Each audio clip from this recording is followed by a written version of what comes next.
నీలు బట్టి విక్రమార్క గారు, హరీష్ రావు గారు నాకు లేఖ రాయండి, నేను రేవంత్ రెడ్డి గారితో మాట్లాడతా. ఇప్పుడు రేవంత్ రెడ్డే దొంగ, రేవంత్ రెడ్డే బావమరిదే మొదటి లబ్ధిదారుడు, ముఖ్యమంత్రే ఈ అవినీతికి సూత్రధారి పాత్రధారి అని నేను చెప్తుంటే రేవంత్ రెడ్డితో నువ్వు మాట్లాడతా అంటే ఎట్లా? Is it not a joke? ఇది ఎట్లుందంటే బట్టి గారి ప్రెస్ మీట్ చూస్తే ఉల్టా చోర్ కోత్వాల్కు డాంటే అనే సామెత గుర్తొస్తూ ఉంది. బొగ్గు స్కామ్పై స్పష్టమైన సమాధానాలు ఇవ్వకుండా మాటల గారడితో 4 కాగితాలు చూపి మసిబూసి మారేడికాయ చేసే ప్రయత్నానికి బట్టి విక్రమార్క గారు చేశారు. అసలు ప్రశ్న ఏంటో ప్రశ్నకు సమాధానం చెప్పకుండా సంబంధం లేని డాక్యుమెంట్లు చూపిస్తూ ప్రజల దృష్టిని, మీడియా దృష్టిని మరల్చేటువంటి ప్రయత్నం చేసినారు గౌరవనీయులు బట్టి విక్రమార్క గారు. సింగరేణి స్కామ్కు ఎవరు బాధ్యులు, ఎంత నష్టం జరిగింది, ఎవరు లబ్ధిదారుడు, ఇవి 3 బేసిక్ క్వశ్చన్స్. లబ్ధిదారులు ఎవరు, నష్టం ఎంత జరిగింది, ఈ 3 కీలక ప్రశ్నలలో ఒక్కదానికి కూడా బట్టి గారు సమాధానం చెప్పకుండా దాటవేశారు.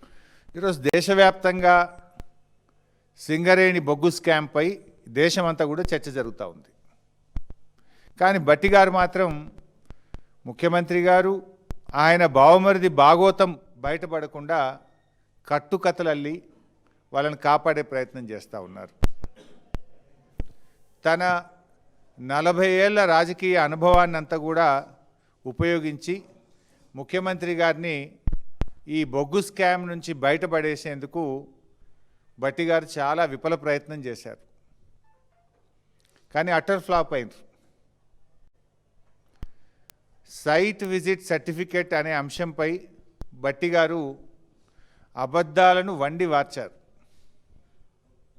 వాస్తవాలను దాచిపెట్టి పెట్టిన బీఆర్ఎస్ మీద బురద జల్లే ప్రయత్నం చేసినారు. సింగరేణి కాలరీస్ అనేటువంటిది తెలంగాణ ప్రజల ఆస్తి. ఇది ఏ ఒక్క మంత్రికో, ఒక ప్రభుత్వానికో, కొద్దిమంది కాంట్రాక్టర్లకు చెందిన సంస్థ కాదు. సింగరేణిలో పారదర్శకత, పోటీ, న్యాయం అనే మౌలిక సూత్రాల మీద నడుస్తుంది.